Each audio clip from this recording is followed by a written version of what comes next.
Mike Grundy, you are going to Pancrase to take on, here we go, Hiroshige Tanaka? I don't know. Tanaka? I can't say his name either. Yeah, we'll There's go no with... point me trying because I'm worse than that. Now, we'll go with Tanaka, but it's a tournament. You're jumping into a tournament there, and so I've got to ask. You were floating around the free agency, and this popped up. What made you bite that apple? Is it just because you want to get back in there, or is it just the fact that there wasn't the offers coming in from elsewhere? No, I've had a lot of offers from different organisations all over the world, but the timing was right for Pancrase. I had a few offers from before, but I've been carrying a couple of injuries that I've had to kind of deal with, and obviously, a lot of concentration was going on Till ready for this fight. So, Pancrase timing was perfect, and the contract they've offered me is decent. So, why not go back to Japan and win a belt really? And I've been to Shuto, beat the 2-weight world champion. I'll go to a bigger organisation in Pancrase and get the belt there as well. I was about to say, you're one of those British fighters who has fought not many British fighters. You've actually fought a cluster of international fighters. It's not often you see that outside of, like, say, the big organised, like the UFC essentially, or like, say, Bellator. You've got yourself a great kind of CV. Is this just because of your connections that you get these offers from different promotions? How do you get, because I don't see a lot of fighters going out elsewhere like that. How's it happening for you? Well, I don't know really. I mean, I did my first 6 fights in Bama, and I still only fought 2 English guys, which was my first 2 fights. After that, it was all foreign guys, and it's just, I don't know, it's just happened that way really. And since I've been to Japan, then I went to Brazil. Just happened. I love travelling. free holiday, innit? It is, isn't it? So obviously Japan, it's renowned at pride. Let's just put it that way. People talk about it still. I still love watching Pride. And with Pancrase, the Japan still keep it going on. Your opponent though, Tanaka, he's got a bit of a pop in his hands. That dude can. Yeah. That dude got some power in his hand. Obviously, you've got good hands yourself, but you watched footage of him yourself then to get an idea of who it is. Yeah, I've had a good look at him. I've seen him on UFC. He's got a couple of fights in UFC Fight Pass. That's where I watched him. He's tough. He seems tough to finish, but there's nothing too much I'm worried about really for this fight. I know I can definitely finish this guy. I definitely can beat him. He's all right on the feet. Wrestling wise, not amazing. There's nothing that worries me there at all. Jiu-jitsu wise, he's never ever subbed anyone, and he never really looks for a sub, so I'm not too worried there. But like I said, I'm confident in this fight. And you've got now, like I say, about 2 months ish, roughly around 2 months. You can have the focus on you because, like you say, you put your time and effort into your training partner Darren Till, and obviously the whole gym. Obviously, we're focusing on the events that have just happened at UFC Liverpool. Is that now what's going to happen? Like Colin and Darren and Etim, all the lads there, really. Is that kind of focus now with yourself getting ready for this kind of this bout coming up? Because I think it's quite a big fight coming up, mate. Yeah, it's the lads are always in for each other, and I'm sure they're all going to be in for me as well. So we'll have a good 8-9 weeks now and be ready for Pancrase. I went to your gym. I think the facilities you've got there is fantastic as well. It's really, I was speaking to people and I said there's a lot of things that you need in MMA to succeed, to get to the highest level. Obviously, yourself is the main thing. If you want to do it, you've got the mindset to succeed. That's kind of a good start. It kind of helps. But the things that you can't control, the things exterior, are you need the coaching, you need the facilities, and you need the training partners. You've got everything. You've got everything you need. Is that how you ended up training at the gym? Is that how you fell for that gym? Like, you just, everything connected, everything kind of went, this is the home I need to be at, if I want to succeed at this sport and get to the top level I can? Yeah, I've always been a person like that anyway, who seek out the best places with the best partners, best coaches. I've always been like that anyway, through my background in wrestling. Trying to be as professional as I can. But the reason I ended up at Team Kaobon was because Terry Etim was just in the UFC, and he was coming up against a wrestler, and through another contact, Shane Rigby, kind of got me down to wrestle with Terry and train with Terry to help him out for that UFC fight.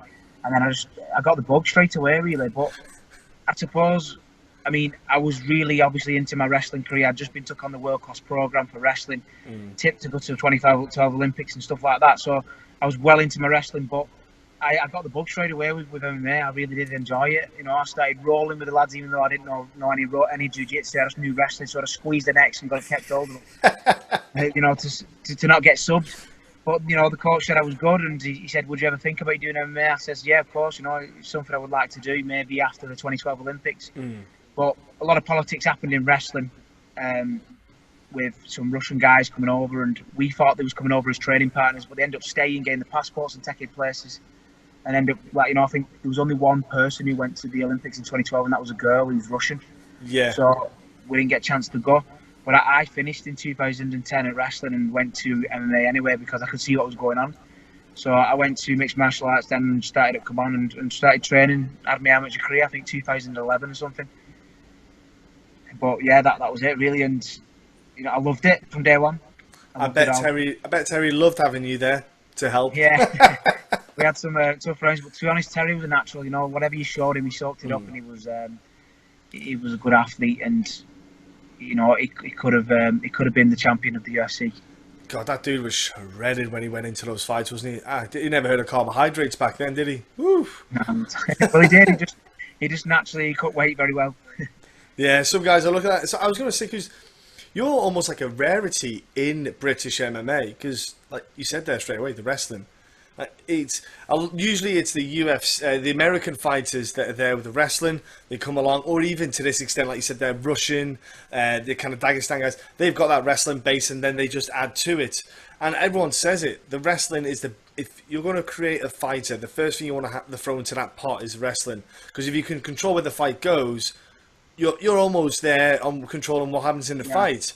Do you feel then that's you with a huge advantage when you go into certain fights because you've got that skill set that a lot of guys are still, even to this day, even in top level Brits, are still developing? Yeah, it's definitely an advantage. Like you say, you can control the fight. If you want it on the feet, you stay on the feet. You want it on the ground, you take them down. But I think what wrestling brings mostly is the work ethic. You know, the confidence you gain from wrestling. Just being used to being in a grind, because day in, day out, when we wrestle, it's a grind. And most MMA fighters will probably tell you that the hardest part of MMA is when you have to wrestle every day. Yeah. And, you know, I've been doing it since I was 6, so I've definitely got an advantage in that stage. But it's just a grind, and it's a mental attitude you get from it. Now, I've done the wrestling with you, and I even spoke. I was at the event, and cage side was a gentleman you've rolled with as well, Paul Craig. Oh yeah. Yeah, Paul Craig was he'd been to the gym. Yeah, he's a nice guy. He come down. Yeah. We were chatting away about you, and I said he kept getting me in this goddamn north and south choke, and he went, "I got me in that one. He got me as well." I was like, how? I said, we've got like 50, 60 pounds on him, and we can't even stop it. Yeah, I mean, like I said, the wrestling definitely helps. But it does, mate. You know, it's just giving me that one opportunity in the UFC, and I'll do the same in there, you know, and I'll tear up that division. Well, I was going to say, a big question was, why were you not on that card? What is going on? If it was any card, I'd expect it to be that one, especially with Darren being the main event. But, you know, it didn't happen for some reason or other. But it's got to happen. They can't keep denying it, really. Especially going across the world to win belts. Well, that's the thing. You're not fighting just like on a region. It's not like you're fighting on, let's say, Shinobi, like in Liverpool. Well, it's not Shinobi now, is it? It's Cage Warriors have got it. But you're not fighting on, like, for example, like FFC or FCC. Sorry, Manchester. Bolton. Adam Tay has that one. Full Contact Content. You're not on the regional shows just fighting regional guys and then getting that, like, say 50-0 record, and oh yeah, that'll do you. Get you that little record, pad your record, and get yourself in there. You're going around, like you say, you're the one who's getting your ass up and going around the world to fight guys on their home soil, effectively, and you're the one doing that hard graft to travel, because people don't understand that travel bit. That knocks you out of sync, knocks your routine out. It's rough. Yeah, it takes its toll. You know, when I went to Shuto, I got there like 3 days before, and you know, as soon as I got there, I had to cut the weight in the day, and then weigh in and fight. But I didn't sleep, you know. The time difference was it got to me. It never usually would, because I can sleep anywhere, but it did get to me, and you know, I wasn't sleeping at all, so I was tired. But you know, you just got to switch off and get cracking with the fight, and you know, you got to get the win. And I noticed with your team, especially with Darren Till, he will always, he's always mentioning you. You know, not just in public, like on the microphone in front of the world. He's giving you, you know, the props. You can see that it's obviously more than just a teammate. It's a friendship there between the two of you. When you see him taking the time out to give you the mention, to give you the props, because a lot of people I know as well are saying, like, you should be in the UFC by now anyway. But when you see your teammate doing that, and he doesn't have to, you know, he could easily just talk in general and just answer the questions. He puts you in the answer. That must mean a lot to you, you know, to know that he's, you know, supporting you and you've got each other's back in that way. Yeah, it definitely means a lot, you know. And you know, he even mentioned me at the press conference at Liverpool. He didn't need to take any kind of shine away from him to mention me. He did not need to do that at all. But for him to mention me and notice my hard work and how much I try and help him as much as I can as a teammate, and that means a lot to me. But that's what kind of team we had in there, you know. And Colin's implemented that into us all. Yeah.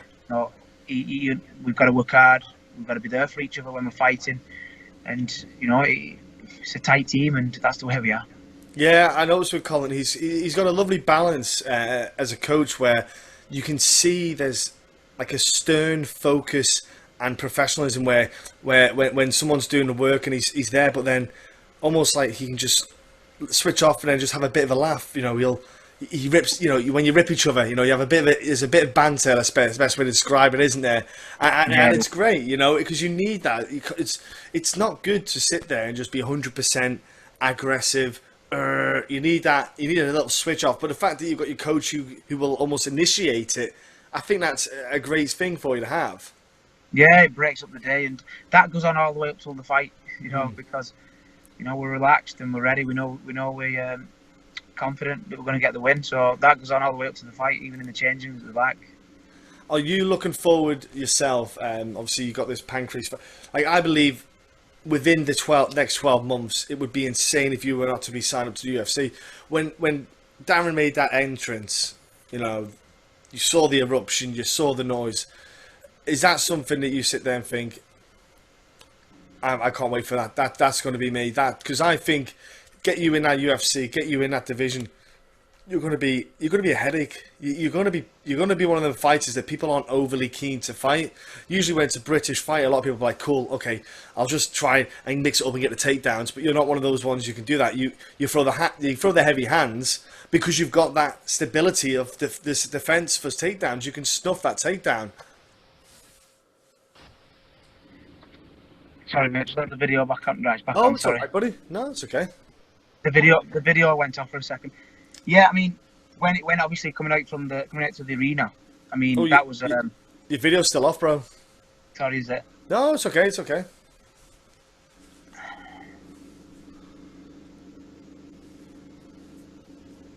Yeah, that's it. That's it.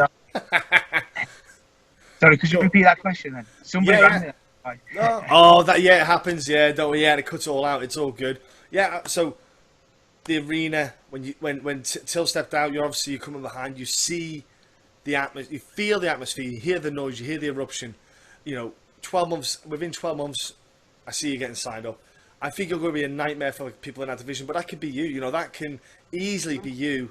Headlining UFC cards in the UK, making that effect, because you're the guy. People want to fight British fighters, and if you're an American, you think, okay, I'll get him, I'll wrestle him, and then we're happy. But you're the guy who can throw heavy leather because you've got that takedown defense, which a lot of British fighters don't. So you see that, you know, a lot of guys, you'll see like Mark Diakiese, sort of troubles he had as well. Like when he starts to fight those guys who got that wrestling, they have to restrict their striking. You kind of flow with your striking because you're like, yeah, try to take me down. I've got a pretty good pair of hips here, son. Let's go for it. Yeah, that's right. But yeah, I mean, I can't wait for that moment. You know, I mean, especially walking out with Darren at the weekend, it was a crazy moment, and you know, sent shivers down my spine. It was a nice feeling for Darren, but nice feeling for the team as well. And you know, one day I will be there myself. But I've been out to, you know, a lot of UFCs with the lads, and I think my first one was with Paul Sass in the FGM, sold out in Vegas, and that was when I thought, yeah, you know, that's where I want to be and that's where I will be. So I've kind of focused all my energy into that. And one day, you know, it's got to happen. They cannot deny me, and I've worked hard. I've put the work in, and it's got to happen soon. Well, the thing is, you're not having fights where it's not like you've got every win as a decision. You've got stoppages, and that's the goal. That's the difference. Guys who can only get decisions the UFC are obviously thinking, right, well, if you can't finish a fight outside the UFC, you might not finish it. But you got decisions, finishes. You got the finishes as well. You've experienced everything, so you've shown that you can go 3 rounds and win. You've shown that you can stop fights. So you've kind of got the blend that you need. You've got the experience you need for every kind of aspect for a fight. Yeah, I mean, I feel good, and like you say, I think it's about 7 or 8 finishes now. A good few of them first round as well against decent opponents. Yeah. You know, my only loss is to a guy who got signed to the UFC a week later, on Bama.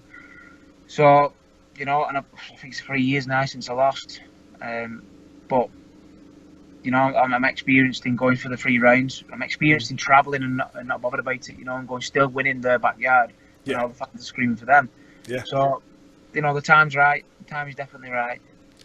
I think a good example is Brett Johns as well. He would travel to the US to fight on Titan, which was a US comp. So he had that, like you say, he fought for championship rounds. He went and fought guys in America and beat them. And he showed, like you're doing, you're going outside your comfort zone to show that you can hold your own, rather than just sitting in your backyard to get those wins. And that's key. And I think, mate, when you step in there in Pancrase and you get that win, man, and you win that tournament, it's going to solidify your status on the world scene. I think there's guys obviously in the UFC who probably know of you, but I think it's going to get a lot more recognition when you just solidify and you go, look, that's it. I'm running out of people outside the UFC to beat. Yeah, that's it. I know. So that's why I do the pinnacle of MMA, which is the UFC. I do want to be up there with the best guys and show them who I am. And look, if you do get signed up within the next 12 months, it better be in the goddamn UK, because if you go abroad, it's going to cost all of us a lot of money to go and watch you, all right? I think it'll be a bit harsh if they put me abroad, eh? After all the times I've travelled abroad to just fight on this scene, I'd like to fight in the UK where my fans can actually come and watch me. You know, everyone says to me, you go to Japan again, I can't not come to Japan again. You know what I mean? I can't come to Japan. I think I took 1 or 2 of my mates last time and they're like, we can't come again, we can't afford that. But we love you, but not that much. Yeah, that's it. You know, I think my dad will be there. He loves it. He's never ever missed a wrestling match. He's never missed a fight. You know, he's been to India with me in the Commonwealth Games. He's been he went to Guatemala with me when I went to the World Championships. He's been everywhere, all over the world. So he won't be missing it. He'll be coming to Japan. But you know what? As long as Colin's there in my corner, I'll be confident. I'll be fine. Yeah, exactly. I was going to say, so when you've done your training, you also do your kids' classes. You're not just a competitor. You're a coach. You're a teacher of the sport of your wrestling, which is great. I think people need to understand that is huge for the MMA scene, that you're doing wrestling sessions with the young kids. We're going to have, in 20 years, we're going to have absolute 10 years, we're going to have savages kicking ass and taking names. But what do you like to do for your downtime? You've got to have some time when you see yourself, a little bit of wind down, or there's people that do all sorts of things. Do you like to do fishing? Do you like to just sit down on a sofa and have a cup of tea and a biscuit? What do you like to do? I mean, I like just spending time with my family. I mean, it might sound boring, but I like spending time with my kids because I am out. I'm travelling to Liverpool every day, twice a day to train, and then I'm coaching back in Wigan. I'm coaching in Liverpool, so I am out and about a lot. So when I get a chance, you know, I'm either taking the wrestling kids to wrestling competitions, or I'm spending time with my family. Really, you know, I'll probably go out to celebrate after my fight, and that's pretty much it. If I go out with my mates and stuff, but mainly, you know, I'll be with my family and spending time with them. You know. Do your kids like WWE better though? Sorry. Do your kids like the wrestling, like WWE wrestling? No, you know what? I mean, I've got my son who's 13. Yeah. He's doing great now. He's wrestling. He's 5 times British champion in freestyle wrestling. He's European champion in jiu-jitsu, and he's just done a little MMA fight last week where it was only body shots, but he won that in the first minute and then an arm choke. So he's He's doing great. We've got Ah, me and him's got a we when he was 9, we agreed to a wrestling match when he turns 18. So we've got to wrestle when he turns 18. But he's already up to my nose now in height. So I'm getting a bit worried because when he's 13 now, 5 years time, he's going to be a monster. He's going to be much bigger than me. So, but we've already shook on it now, and I'm going to have to wrestle him when he turns 18. So I'm doubting that a little bit now. but don't teach him everything. That's the thing. Yeah, I'm holding some Yeah. stuff back. Yeah, exactly. It's just. It's probably going to be one of the toughest matches of my life, you know. Wrestling. Yeah. Oh yeah. It's that beating your dad. There's something about that. Yeah. Yeah, but I mean, I won't let him win. You know what I mean? I won't let him win. No. Gotta Gotta learn stamp to your lose mark. as well. Yeah, exactly. Yeah. This is all part of the learning experience, son. Yes, of All course. right. Yeah. Look, spending time with families. Hey, look, I spend time with my boy. That's my. I get my kicks in life and chill outs when I'm doing stuff as well like that. You know, it's just there's something. It's a break from that, like you say, the fighting, so to speak. It is nice, isn't it? You know, and I'm sure when you have time with your family, it's a good way to switch your brain off from it all, because sometimes it can be a bit of an overload. Yeah, you do need that downtime, and that is my downtime. But I'm quite a laid back person anyway, to be honest. And Yeah. you know, I can switch off or switch on at any time. Usually, just you know, when I walk through the gym door, I'm on it. Then I'm focused and ready. But when I'm away from the gym, I can switch off.